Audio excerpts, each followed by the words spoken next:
हमारा लेक्चर है डायमेंशंस और डायमेंशनल एनालिसिस पर। तो आइए सबसे पहले हम देखते हैं कि डायमेंशंस क्या होती हैं और किस तरह से किसी भी क्वांटिटी की डायमेंशन को फाइंड आउट किया जा सकता है। तो स्टूडेंट्स, आज की लेक्चर डिटेल आप लोगों के सामने लिखी है कि हमने सबसे पहले डायमेंशंस की डेफिनेशन पढ़नी, फिर हम सीखेंगे कि डायमेंशन बेस क्वांटिटी की कैसे फाइंड आउट की जा सकती है, और फिर डायमेंशंस डिराइव क्वांटिटीज की कैसे फाइंड आउट की जा सकती है, और फिर हम डिस्कस करेंगे कि डायमेंशंस के और डायमेंशनल एनालिसिस के यूजेस क्या हैं, बेनिफिट्स क्या हैं, इनको हम किस मकसद के लिए इस्तेमाल कर सकते हैं। तो सबसे पहले देखते हैं जी डेफिनेशन क्या है। So what is a dimension? Dimension होती क्या है, सबसे पहले हमें ये क्लियर करना है। तो याद रखिएगा, each base quantity is considered as a dimension।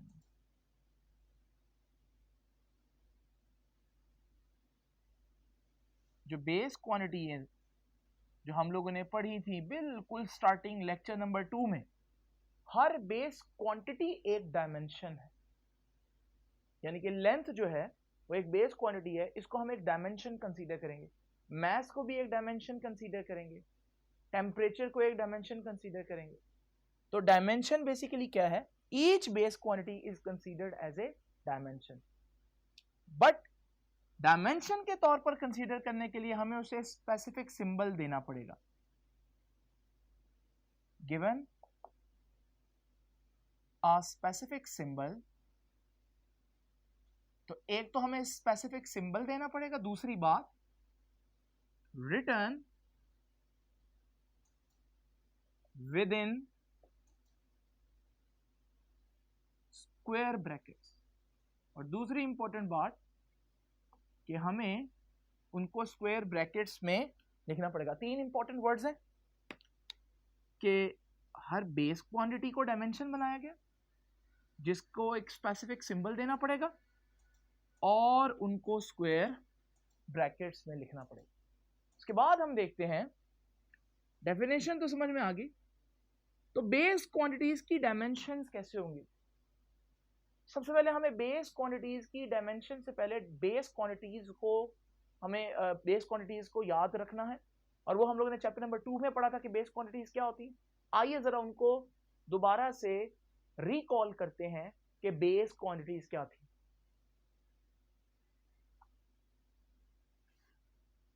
Students, अगर आप लोगों को याद हो तो हम लोगों ने इस चैप्टर के लेक्चर नंबर 2 में बेस क्वांटिटीज को डिस्कस किया था कि सिस्टम इंटरनेशनल ने 7 क्वांटिटीज ऐसी हैं जिनको फिक्स कर दिया, स्टैंडर्ड बना दिया कि आज के बाद इनके ये हमारी बेस क्वांटिटीज हैं, हम जितनी भी नई क्वांटिटीज बनाएंगे हम इस पर डिफाइन करेंगे।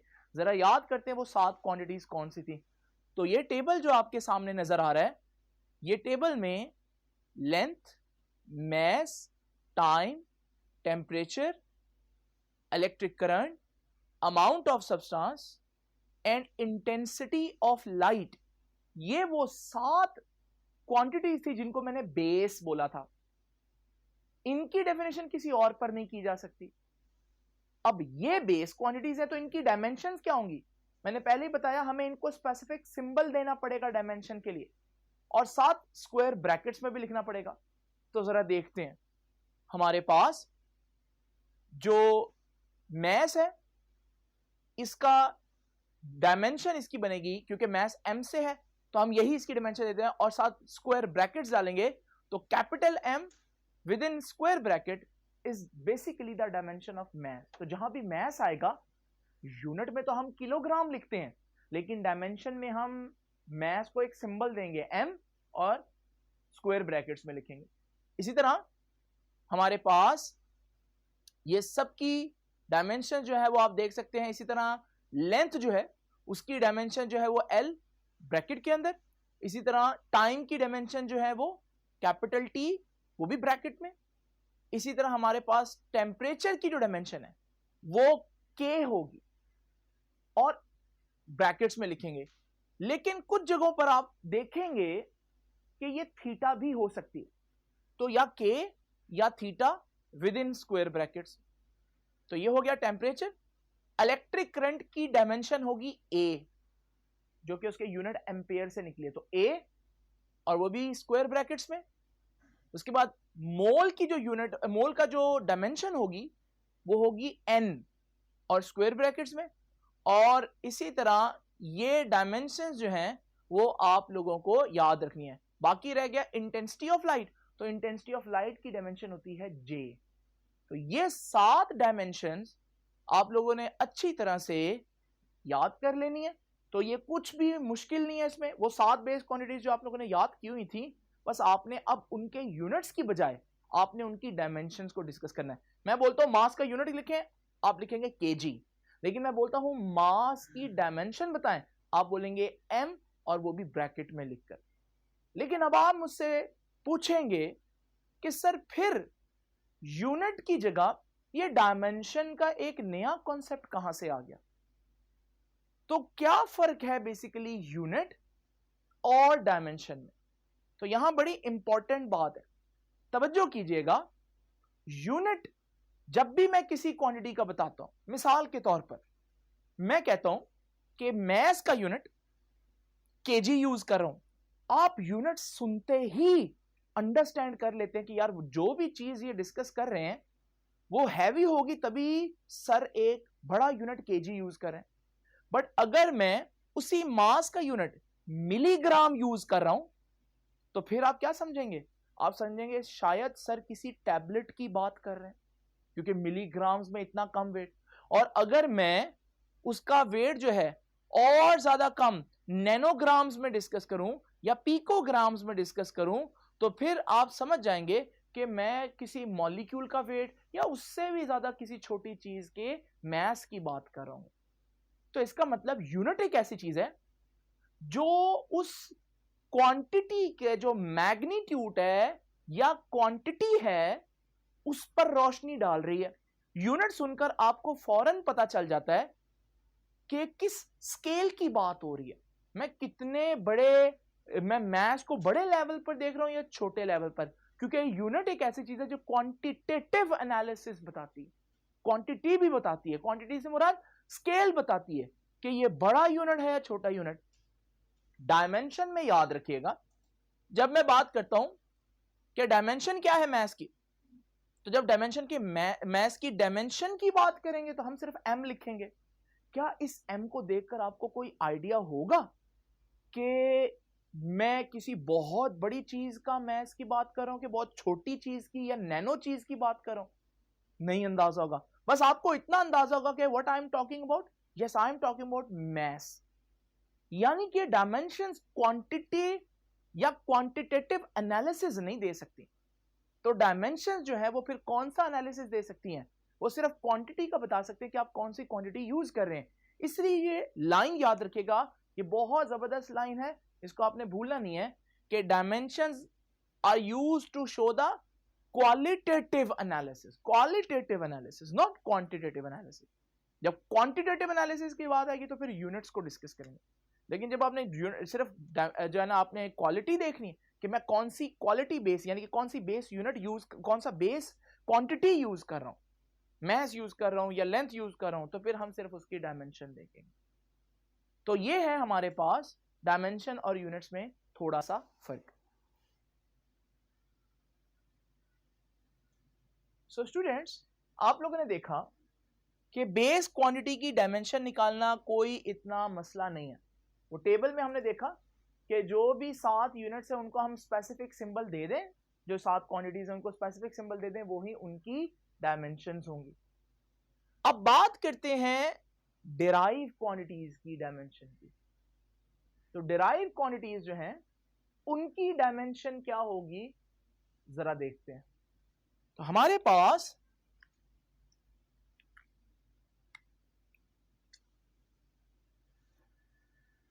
डायमेंशन ऑफ डिराइव क्वांटिटीज,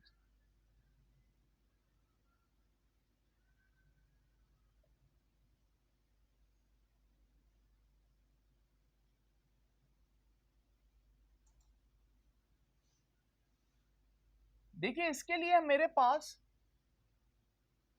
दो तरीके समझाने के। एक तरीका बहुत बेसिक है और एक तरीका थोड़ा सा एडवांस है उन बच्चों के लिए जिन्होंने यूनिट्स को अच्छी तरह से याद रखा हुआ। तो जरा तवज्जो कीजिएगा। डिराइव क्वांटिटी की डायमेंशन निकालने के लिए आपको दो तरीके हैं आपके पास जिनको आप यूज कर सकते हैं। Number one, using formula. Formula अगर आपको पता हो उस क्वांटिटी का, आप उसकी डायमेंशन निकाल सकते हैं। Number two, using derive unit. या आपको उस क्वांटिटी का यूनिट पता हो तो भी आप बहुत आसानी से उसकी डायमेंशन निकाल सकते हैं। तो जरा तवज्जो कीजिएगा कि यह तरीका किस तरह से यूज करना है। लेकिन उसके लिए वो जो अभी मैंने आप लोगों को टेबल बताया कि वो जो 7 बेस क्वांटिटीज हैं उनकी क्या डायमेंशंस बनती हैं, वो याद रखिएगा। अगर आप वो याद रखेंगे तो फिर आप इसको सॉल्व कर सकते हैं। तो जरा देखते हैं अब हम। ये देखिए जी, हमारे पास सपोज करें हमें स्पीड की डायमेंशन निकालनी है। क्या आपको स्पीड का फार्मूला आता है? Yes, speed is distance over time. तो डिस्टेंस ओवर टाइम। अब आपको फार्मूला आ गया। अगर आप स्पीड की डायमेंशन निकालना चाहते हैं तो फिर स्पीड की डायमेंशन निकालने के लिए आपको डिस्टेंस की भी डायमेंशन पता होनी चाहिए और टाइम की भी डायमेंशन पता होनी चाहिए। अब जरा इमेजिन करें फिर से जो मैंने आप लोगों को टेबल बताया, हमने उसमें डिस्टेंस की यानी कि लेंथ की डायमेंशन देखी है और वो कितनी है? L। और टाइम की डायमेंशन हमने देखी है T होती है। तो ये आ गई स्पीड की डायमेंशन। और स्पीड की डायमेंशन क्या बनेगी? L T -1, क्योंकि T जो है वो ऊपर जाकर -1 पावर नेगेटिव हो जाएगी। ये है हमारे पास स्पीड की डायमेंशन। इसको नोट कर ले। तो आपने देखा कि किस तरह से हम स्पीड की डायमेंशन फाइंड आउट कर सकते हैं अगर हमें स्पीड का फॉर्मूला पता हो और जो बेस क्वांटिटीज यूज हो रही हैं उनकी डायमेंशंस का पता हो। मैंने आपको कितनी बेस क्वांटिटीज की डायमेंशंस बताई? 7। लेकिन आप बेफिक्र रहें, आपके लेवल पर जो यूज होंगी वो सिर्फ पहली 3 है। कौन कौन सी? मैस के लिए M, लेंथ के लिए L और टाइम के लिए T। तो आप लोगों ने ये सिर्फ इन 3 पर ध्यान देना है। तो वो जो बाकी 4 हैं याद कर लें, अच्छी बात है, लेकिन मुश्किल है कि वो आपको जो है एफएससी के सिलेबस में पूछी जाए, लेकिन आपको पता होना चाहिए। अब जरा देखिए ये LT-1 जो आया है, अब देख रहे हैं इसमें M नहीं आ रहा, तो समटाइम्स इसको यूं भी लिखा जा सकता है कि M लिख दो लेकिन उसकी पावर क्या लिख दो? 0, क्योंकि किसी भी चीज की पावर 0 1 होती है। तो यूं लिख दो या यूं लिख दो, ये एक ही चीज है, क्योंकि M की पावर 0 1 होगी तो ऊपर नहीं लिखा हुआ। ये हमारे पास डायमेंशनल फॉर्मूला है किसका? Of speed. ये है डायमेंशनल फॉर्मूला ऑफ स्पीड। यहां अब जरा डिस्कस करते हैं कि अगर फॉर्मूला वाला मेथड आप यूज नहीं करना चाहते तो फिर दूसरा कौन सा तरीका है? जरा सोचें, स्पीड की डायमेंशन फिर से निकालते हैं इस मेथड से। स्पीड का यूनिट मालूम है आपको? आप में से अक्सर बच्चों ने डिराइव यूनिट्स पढ़े, वो फौरन से कहेंगे यस सर, स्पीड का यूनिट तो होता है मीटर पर सेकंड। अब इस यूनिट को मैं डायमेंशन में चेंज कर सकता हूं। ये मीटर है, मीटर किसका यूनिट है? लेंथ का। और लेंथ जो है उसकी डायमेंशन क्या होती है? ये देखिए, लेंथ की डायमेंशन है एल, तो मैं इसकी जगह एल लिख दूंगा। सेकंड किसका यूनिट है? टाइम का। और टाइम की डायमेंशन क्या होती है? टी, तो मैं इसकी जगह टी लिख दूंगा। और वही डायमेंशन जो मैंने इतनी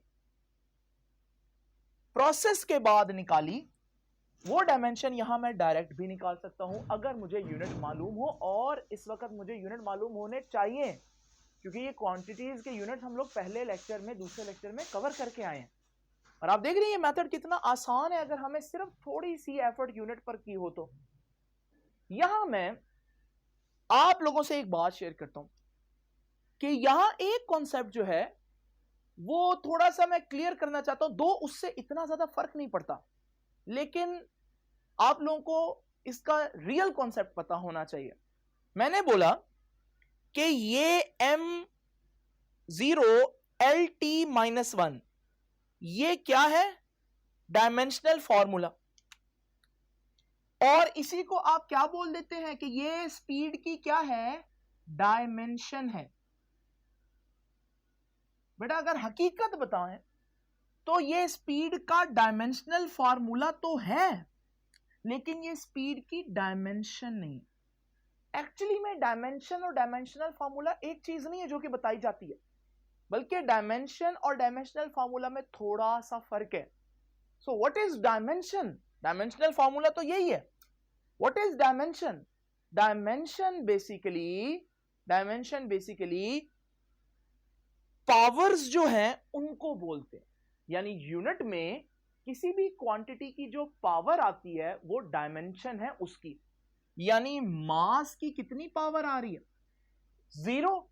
इसका मतलब मास की डायमेंशन कितनी हुई? 0। इसका मतलब क्या हुआ कि मास मैटर नहीं करता स्पीड में। और ये एक हकीकत है कि मास स्पीड में वाकई में मैटर नहीं करता। इसी तरह लेंथ के ऊपर कुछ नहीं लिखा, जिसके ऊपर ना लिखा उसके ऊपर 1 लिखा होता है। तो what is the dimension of length? तो आप कहेंगे डायमेंशन पावर। देखें तो लेंथ की क्या पावर है? 1 है, तो यही उसकी डायमेंशन है। इसी तरह टी की डायमेंशन क्या है? -1। तो ये एक्चुअल में कॉन्सेप्ट है। ये डायमेंशंस हैं जो ऊपर लिखी है, पावर्स जो है। और ये पूरी जो चीज हमने कैलकुलेट की है ये डायमेंशनल फॉर्मूला है। लेकिन बहरहाल हम डायमेंशंस और डायमेंशनल फार्मूला को एक ही चीज कह देते हैं ताकि आप कंफ्यूज ना हो बुक में। तो आज के बाद हम ये कहेंगे यही डायमेंशन है स्पीड की और यही डायमेंशनल फार्मूला है। ठीक है जी, तो ये चीज आपको मैंने क्लियर की है। अब एक और एग्जांपल देखते हैं जरा। तो स्टूडेंट्स, अभी मैंने स्पीड की डायमेंशन फाइंड आउट की, और स्पीड की डायमेंशन है, यानी कि v की डायमेंशन है, स्पीड का सिंबल होता है v, LT-1। अगर आप m लिखना चाहें तो m की पावर को 0 लिखना पड़ेगा। अब हम डिस्कस करते हैं एक्सेलरेशन का डायमेंशन। एक्सेलरेशन का फॉर्मूला क्या होता है? अब फॉर्मूले वाला मेथड यूज करते हैं पहले। एक्सेलरेशन का फॉर्मूला क्या होता है? एक्सेलरेशन होता है, पहले हम एक्सेलरेशन का फॉर्मूला नोट कर लें।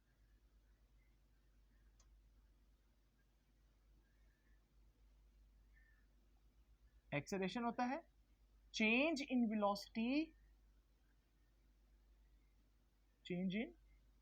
Velocity divided by time.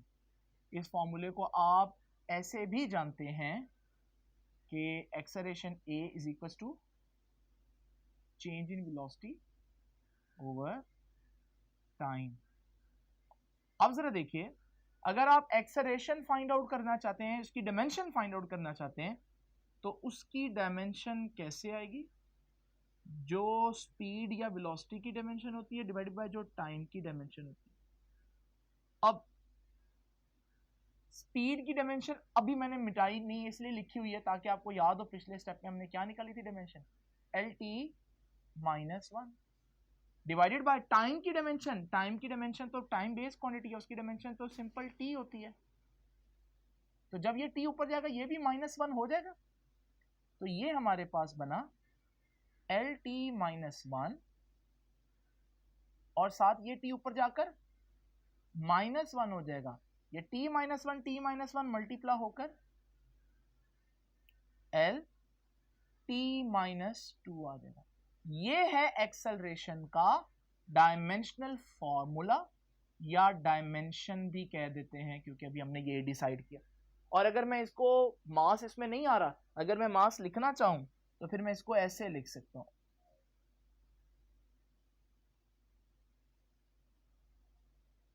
m की पावर 0 लिखनी पड़ेगी L और t की पावर मुझे -2।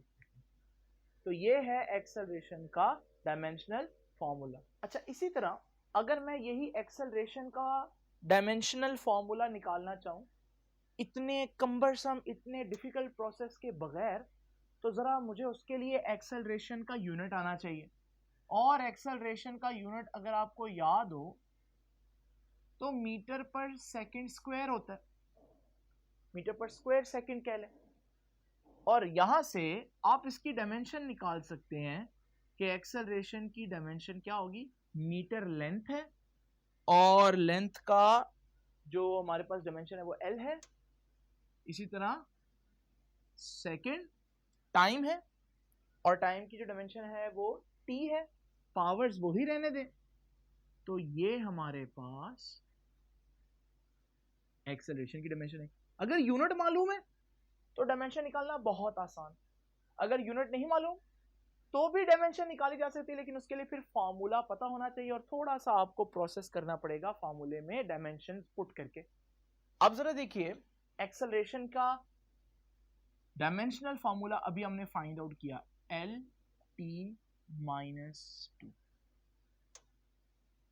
अब फोर्स का डायमेंशनल फार्मूला याद करें, उसके लिए फोर्स का फार्मूला चाहिए। फोर्स का फार्मूला बड़ा फेमस है, न्यूटन का सेकंड लॉ, F = ma। अब जरा देखिए जी, अगर आप फोर्स की डायमेंशन निकालना चाहते हैं तो आपके पास मास की भी डायमेंशन होनी चाहिए और एक्सेलरेशन की भी डायमेंशन होनी चाहिए। फोर्स की डायमेंशन क्या है जी, फोर्स की डायमेंशन देख लेते हैं, अभी निकाल लेते हैं। मास की डायमेंशन m और एक्सेलरेशन की डायमेंशन अभी बताइए LT -2। तो फोर्स की डायमेंशनल फॉर्मूला या उर्फ आम में डायमेंशंस क्या बनी, MLT -2। ये है हमारे पास फोर्स की डायमेंशन। अगर शॉर्टकट करना है तो आपको यूनिट पता होना चाहिए। जिन बच्चों ने वो पहले लेक्चर लिया उन्हें पता है, लेक्चर नंबर 2 में हमने फोर्स का यूनिट निकाला था किलोग्राम मीटर पर स्क्वायर सेकंड। ये डायमेंशन, ये यूनिट था, यहां से डायमेंशन निकाले थे। किलोग्राम किसका यूनिट है, मास का, तो मास की डायमेंशन लिख दो m सिंबल। और मीटर किसका यूनिट है, लेंथ का, L आ जाएगा। सेकंड किसका यूनिट है, टाइम का, उसकी जगह T। सेम पावर्स, तो वही फॉर्मूले से जो मैंने यूनिट निकाला, डायमेंशन निकाली, यूनिट से वही डायमेंशन सिर्फ 2 से 4 सेकंड में निकल सकती है। तो इसका मतलब अगर हमें डिराइव यूनिट्स आते हो, जो कि आने चाहिए, तो फिर तो डायमेंशन निकालना बिल्कुल भी मसला नहीं है। सो स्टूडेंट्स, अब हम जरा डायमेंशंस फाइंड आउट करते हैं इन डिराइव क्वांटिटीज की, फार्मूला को यूज किए बगैर, क्योंकि वो ज़्यादा डिफिकल्ट मेथड है और अगर आप यूनिट याद कर लें तो हमारे लिए बहुत आसानी हो जाएगी। ज़रा रिकॉल करें, ये टेबल हम लोगों ने पहले चैप्टर नंबर 1 के आर्टिकल नंबर 2 में पढ़ लिया हो। ज़रा इस टेबल को देखें, इसका पहला कॉलम बता रहा है कि इसके अंदर जो डिराइव क्वांटिटी है वो कौन सी है। दूसरे कॉलम में उस पर्टिकुलर डिराइव क्वांटिटी का यूनिट आएगा, लेकिन आज मैं एक नया कॉलम भी ऐड कर रहा हूं जो उस क्वांटिटी का जो डायमेंशन है वो भी बताएगी। सिंपल रूल है, कोई इतना मसला नहीं है। यूनिट में 3 वर्ड्स आएंगे, किलोग्राम आएगा, मीटर आएगा और सेकंड आएगा। किलोग्राम की जगह m, मीटर की जगह l और सेकंड की जगह t का सिंबल देकर ब्रैकेट्स डाल देनी है, स्क्वायर ब्रैकेट्स, और अब वो यूनिट डायमेंशन बन जाएगा, लेकिन पावर्स को हरगिज चेंज नहीं करना। तो जरा देखते हैं इसका जो पहली फिजिकल क्वांटिटी देखें, वो एरिया है, उसका यूनिट है मीटर स्क्वायर। तो इसकी डायमेंशन बनेगी मीटर की जगह l पुट करके l स्क्वायर। वॉल्यूम की डायमेंशन है, यूनिट है मीटर क्यूब, तो उसकी डायमेंशन बनेगी l क्यूब और स्क्वायर ब्रैकेट्स। इसी तरह जो हमारे पास थर्ड नंबर पे है वो स्पीड है, उसका यूनिट है मीटर पर सेकंड, उसकी डायमेंशन बनेगी lt-1। एक्सेलरेशन जो है फोर्थ नंबर पर, उसका यूनिट है मीटर पर स्क्वायर सेकंड, तो उसकी डायमेंशन बनेगी मीटर की जगह l, सेकंड की जगह t, तो lt-2। इसी तरह फिफ्थ नंबर पर अगर आप देखें फोर्स, तो वो है किलोग्राम मीटर पर सेकंड स्क्वायर, तो ये बनेगा m lt-2। इसी तरह हमारे पास नेक्स्ट है वर्क, जिसका यूनिट है किलोग्राम मीटर स्क्वायर पर स्क्वायर सेकंड, तो इसकी जो डायमेंशन बनेगी वो बनेगी ml2t-2।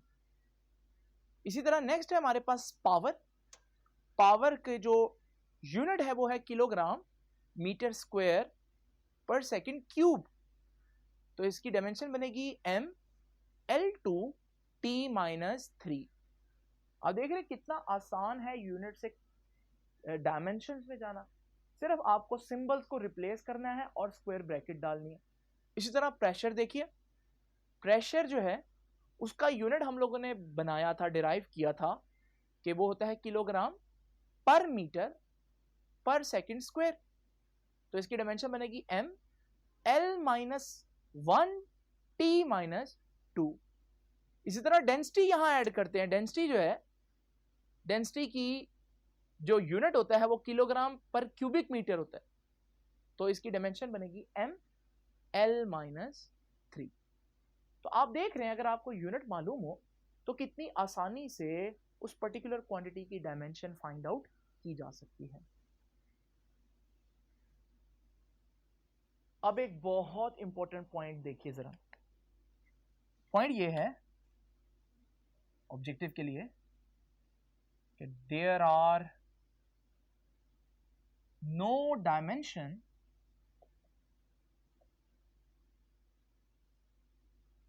Of a pure number.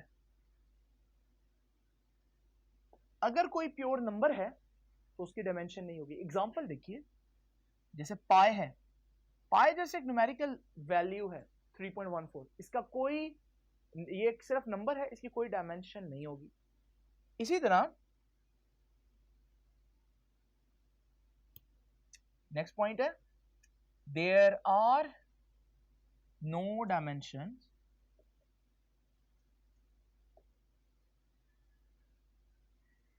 Of a ratio. कैसी ratio? Between two similar quantity. अगर हमारे पास कि कोई सिमिलर क्वांटिटीज की रेशियो है तो उसकी भी डायमेंशन नहीं होगी। एग्जांपल देता हूं, आप लोगों को याद होगा, आपने पढ़ा था स्ट्रेन के बारे में। स्ट्रेन क्या होता है? Change in length over original length.